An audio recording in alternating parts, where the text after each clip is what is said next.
Son las 7:38. En el estudio, el rector de la Universidad Diego Portales, Carlos Peña. Carlos, muchísimas gracias por estar acá.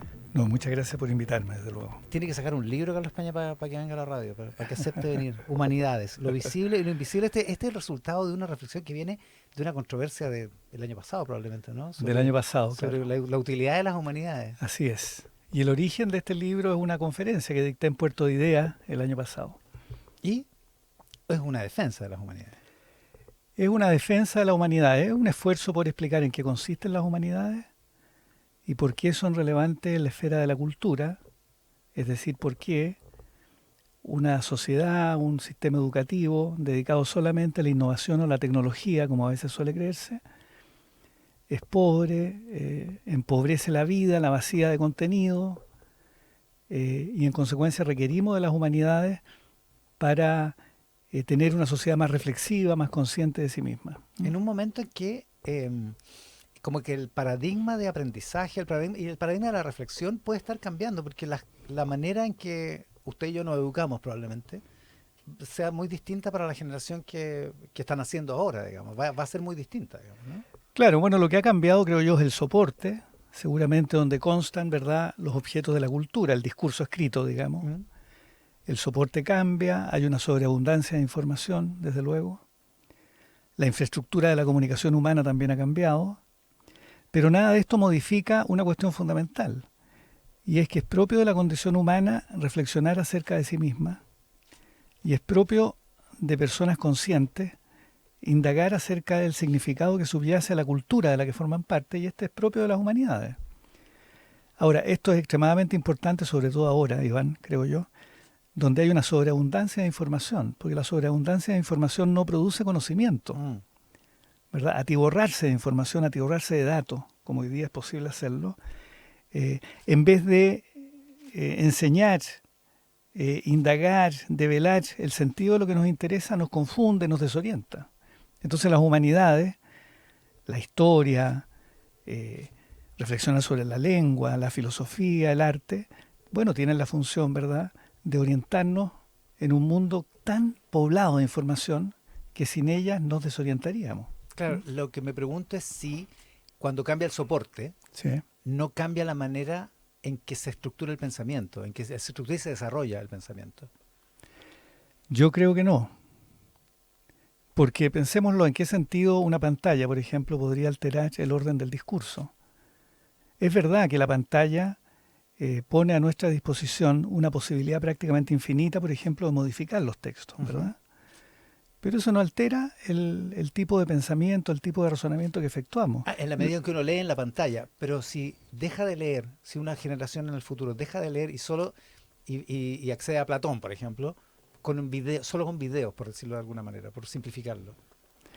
Y ahí yo No, me no, pregunto, no, no es posible. Es decir, hay un vínculo indisoluble entre la lengua, la palabra que ejercitamos, la que ahora estamos ejercitando, y el pensamiento, ¿no? La idea de que la palabra, el lenguaje que hablamos, es simplemente un medio para comunicar pensamientos prelingüísticos es falsa. Porque en realidad la lengua configura el mundo que tenemos, ¿no?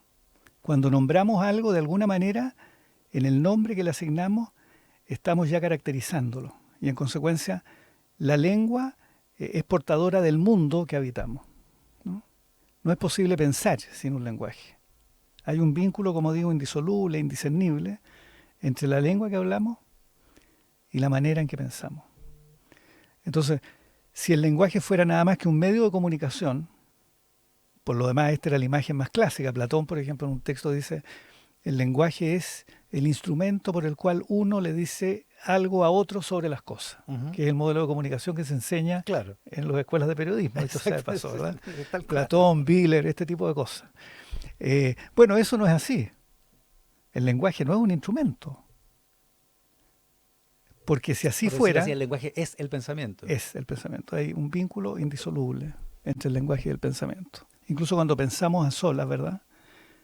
Pensamos hablando con nosotros mismos.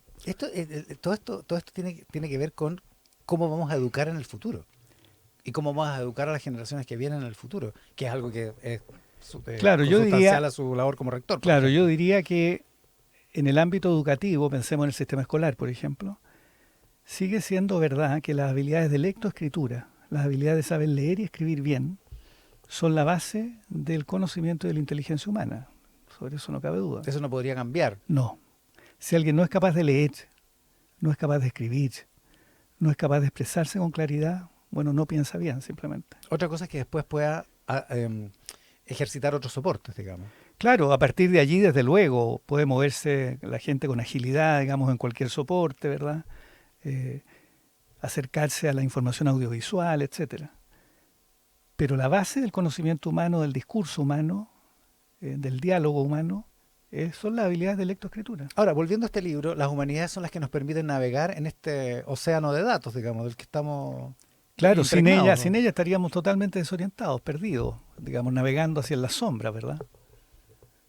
Esto es como, digamos, la sobreabundancia de información paradójicamente produce ignorancia. ¿No? Es una locura. O sea, Claro. es una paradoja, digamos. Claro, es una paradoja total. Claro. ¿No? Saberlo todo, o sea, almacenar, digo, toda la información y tenerla a disposición así almacenada, no equivale a conocimiento. ¿Qué puede ser eso? Saber quiere decir tener la capacidad de formular preguntas y de elaborar respuestas a esas preguntas. Claro, y esa multiplicación de fuentes y esa multiplicación de datos exponencial, digamos, es la que sufrimos hoy y es la que probablemente nos confunde, por ejemplo, para el debate político, ¿no? Claro, nunca hemos vivido una época, digámoslo así, más desorientada que la nuestra, ¿verdad? Y sin embargo, digamos, nunca ha habido tanto libro electrónico, por ejemplo, a disposición, tanta información al alcance de la mano, O sea, sin por de prácticamente pronto, ningún esfuerzo. todas las bibliotecas están Claro, a disposición están de un allí estudiante hoy, exactamente, digamos, en una pantalla, en ¿no? un celular, digamos. Claro. ¿No? Pero y sin embargo, nunca esta época había sido tan, por decirlo así, escéptica, tan dudosa de sí misma, tan carente de convicciones firmes, tan poco interesada en las preguntas fundamentales, ¿verdad? Se ve esto en el debate político y en una campaña presidencial quizás sí monotemática, digamos, ¿no? Claro, bueno, la política siempre tiene algo de superficial, ¿verdad? Sobre todo las campañas políticas que tienen por objeto básicamente seducir al electorado más que hacerlo reflexionar. Esto siempre fue así, digamos, siempre no, fue no así. es un fenómeno de la No, modernidad, no. digamos. Ahora, hoy día, si uno mira la campaña política hoy día en Chile, la actualmente en desarrollo, claro, el asunto es más agudizado aún, digamos, porque efectivamente hay una cierta superficialidad. Desde luego los temas en debate son muy pocos, son muy escasos. A eso me refiero con una campaña monotemática. Claro, no hay digamos, ningún ¿no? horizonte ideológico, digámoslo así, más amplio en debate, como era, por ejemplo, en los años 60, por poner un ejemplo. Había utopías en juego. Claro, digamos. había narrativas globales, en cuyo interior se analizaban los problemas particulares. Hoy día más bien hay una atención total en problemas particulares, que tampoco son demasiados, son muy pocos, ¿no? Y en torno a ellos se debate. Es curioso porque la candidata presidencial de la izquierda es del Partido Comunista, que debe ser el más ideológico de los partidos, digamos, el más apegado a esa tradición de tener una matriz ideológica muy fuerte con la que interpretar la realidad, digamos. Claro, pero seguramente los comunistas y la propia candidata Jara saben que explicitar ese marco analítico le restaría adhesiones en vez de sumarla, ¿no? Es tan enrevesado ese marco analítico, tan complicado, y se ha demostrado en muchas ocasiones tan falaz, que no tiene ningún sentido escribirlo ahora, digamos. Por eso la candidata dice, no me gustan las etiquetas cuando se le pregunta si es marxista-leninista, digamos. Claro, bueno, eso es una expresión evidentemente insincera, ¿no? ¿Verdad? Que alguien que sea, digamos la verdad, alguien militante del Partido Comunista y que es un militante de veras. El Partido Comunista es un partido de cuadro, no es un partido de meros adherentes. Un partido de cuadro, es decir, de integrantes formados en un cierto aparato ideológico. Bueno, que una militante del Partido Comunista diga, bueno, no me interesan las etiquetas, me interesan los problemas reales de la gente, etcétera. Bueno, eso es evidentemente insincero.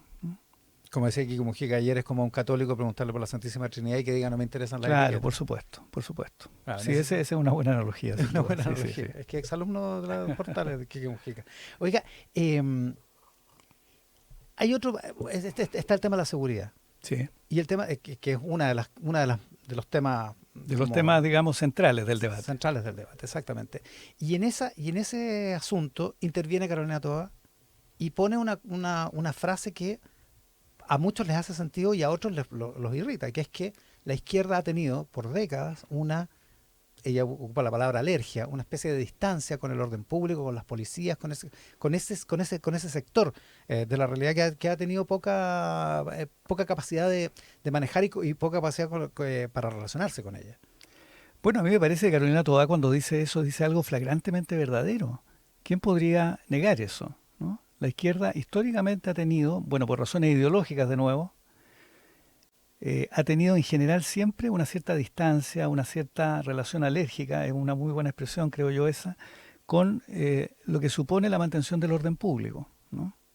La idea de que el Estado es un instrumento, digámoslo así, puramente de justicia, un instrumento redistributivo, pero que no tiene, o más bien cuyas funciones, digámoslo así, de monopolizar la violencia y ejercerla cuando es necesario, esta segunda dimensión, la izquierda en general ha tendido a ocultarla o a minusvalorarla. Esto es efectivamente así, ¿no? Porque ha creído que ese uso de la fuerza se da en un marco represivo, en un marco de favorecer una clase. Claro, porque en general, En un claro, sentido, ¿no? hay dos diagnósticos, digamos. Uno es la vieja idea, que está en Lenin, desde luego, de que el Estado no es más que un instrumento de clase. Y la idea que en consecuencia la superestructura jurídica y política lo que expresa en realidad son relaciones de dominación que se producen en la infraestructura, en la base económico-social, digamos, la estructura de clase. Esa es una mirada posible. La otra es en general pensar que todas las conductas desviadas que se producen en la sociedad, la delincuencia en particular, no son debidas a la agencia humana, es decir, a la decisión individual de las personas, sino el fruto o el resultado de causas estructurales. Y en consecuencia, quien delinque, quien infringe la ley, quien ejecuta actos de violencia, quien subvierte el orden público, carece en realidad de responsabilidad, porque está movido por hilos invisibles producto de la estructura económico-social.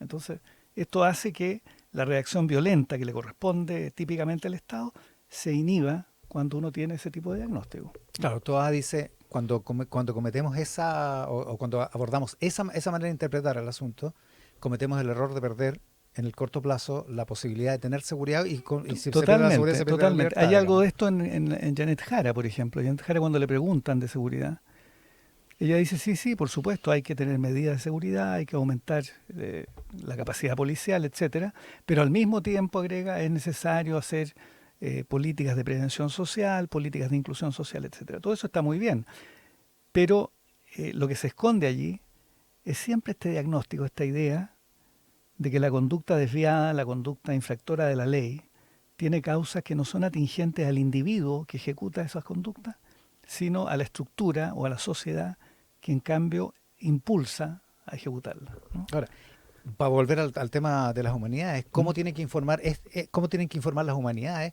este debate? Porque, claro, es mucho más sofisticado que el tiempo que requiere una franja de propaganda publicitaria, digamos, o incluso un debate presidencial en televisión. Pero desde el punto de vista de la acción política, ¿cómo tiene entonces que abordarse el problema de la seguridad desde una perspectiva de mayor profundidad, digamos, y al mismo tiempo de mayor certeza?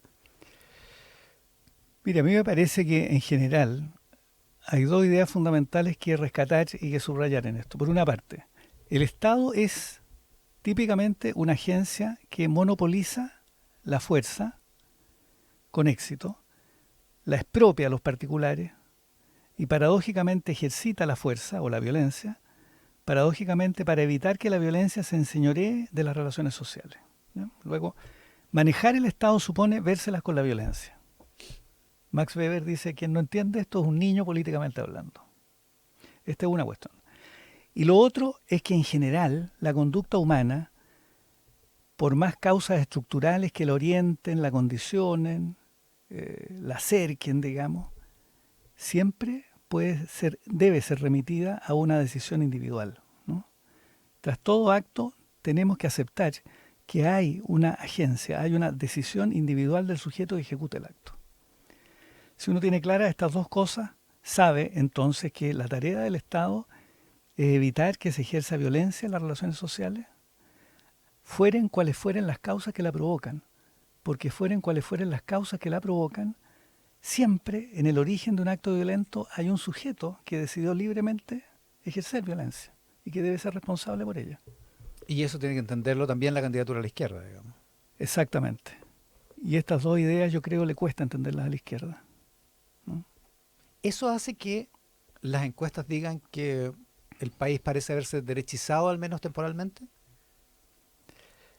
Bueno, claro, el país ha recuperado, digamos, una cierta cordura, creo yo, en torno a este tipo de ideas, ¿verdad? O sea, la idea de que somos responsables de lo que hacemos. O sea, pensemos en la obviedad que estoy hablando.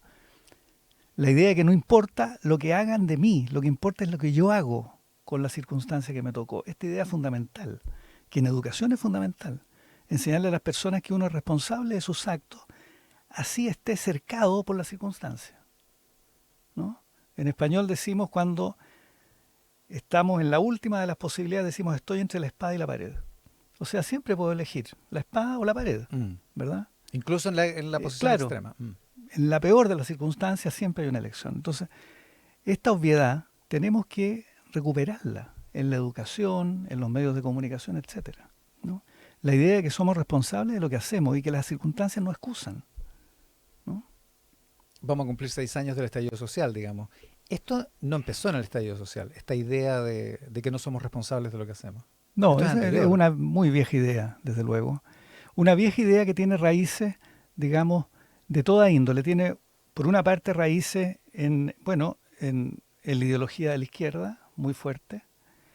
Por otra parte, en una cierta visión de la doctrina social de la Iglesia.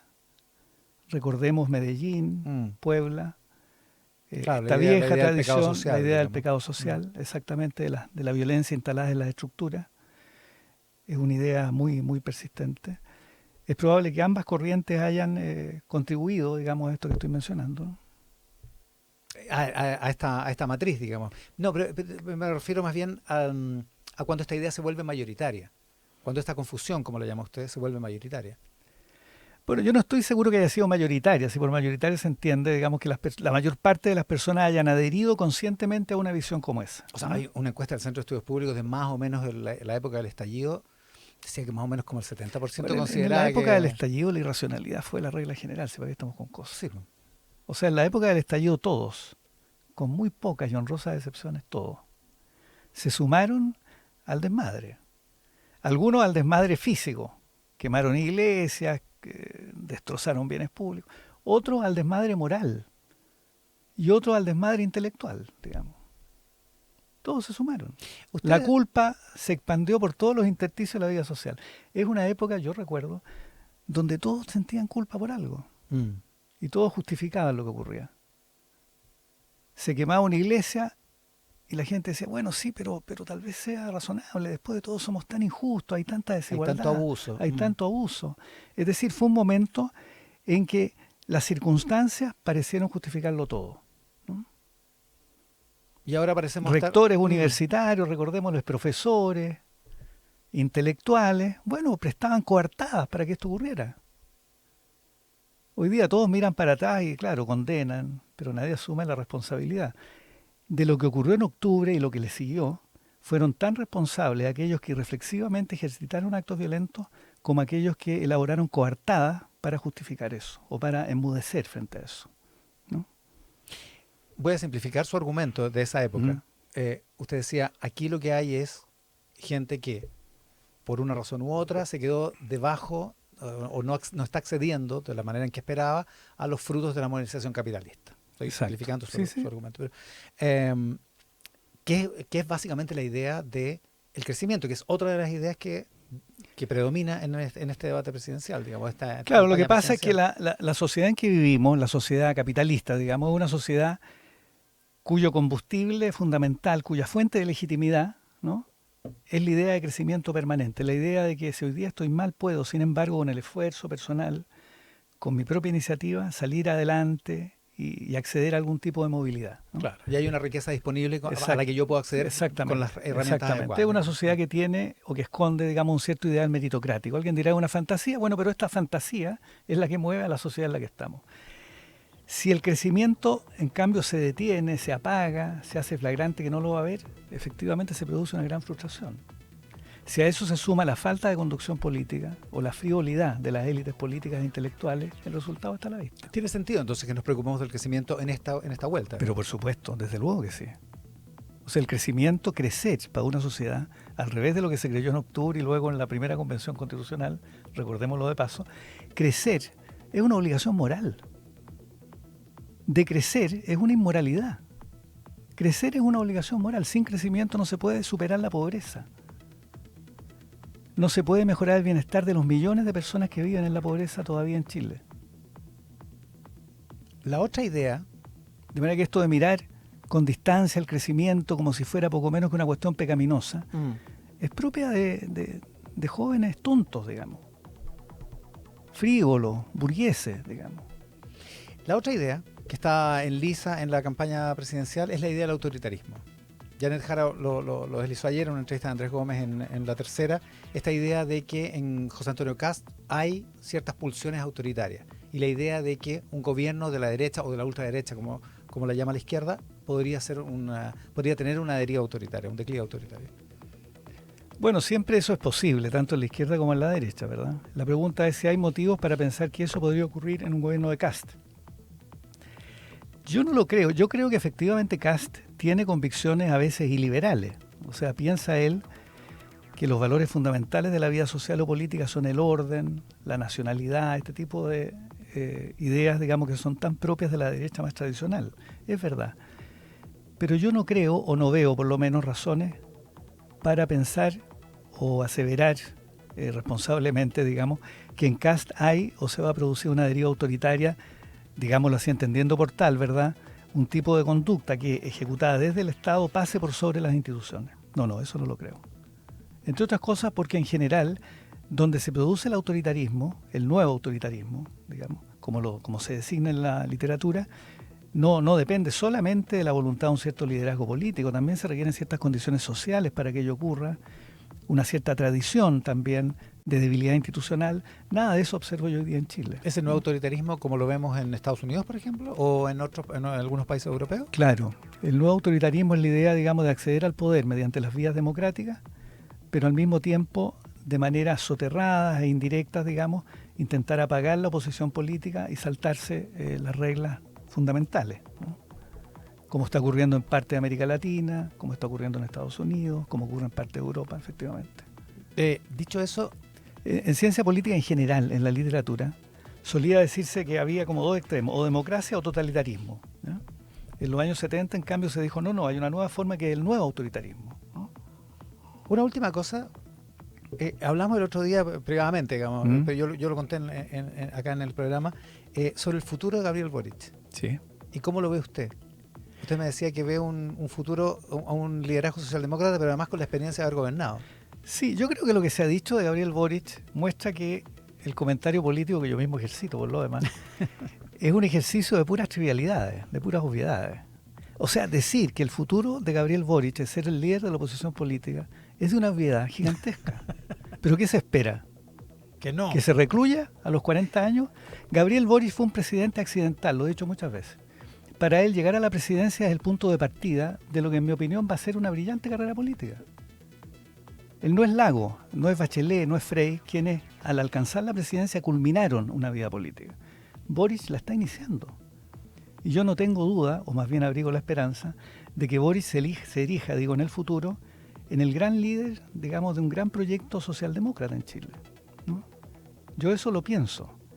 Y creo que el liderazgo futuro de Boric, en una eventual oposición, ya veremos qué ocurre, si ganase Kast, le convendría a este último, porque yo creo que Boric no alentaría la acción directa en las calles. Yo creo que Boric, luego de la experiencia que él mismo ha vivido, echando la vista atrás desde octubre del 19 en adelante, él ha comprendido que la democracia requiere medios institucionales, ¿no? De manera tal que, paradójicamente, me parece, si Kast ganara, Boric será, digámoslo así, alguien que sería beneficioso, por decirlo de esta manera, para el gobierno de Kast, en el sentido que le permitiría impedir la acción directa en las calles, que es la vieja tentación de los sectores más de izquierda. Todo esto a partir de Humanidades, lo visible y lo invisible, el nuevo volumen de Carlos Peña, acá en Mesa Central. Carlos, muchísimas gracias por la gentileza. No, muchas gracias por invitarme. La pausa y estamos de vuelta. Venimos con la mesa de editoras, el Rat Pack. En segundos, más información y más análisis. Ya regresa Mesa Central de Tele 13 Radio. Una presentación de BHP, Universidad Andrés Bello, Mazda y AFP.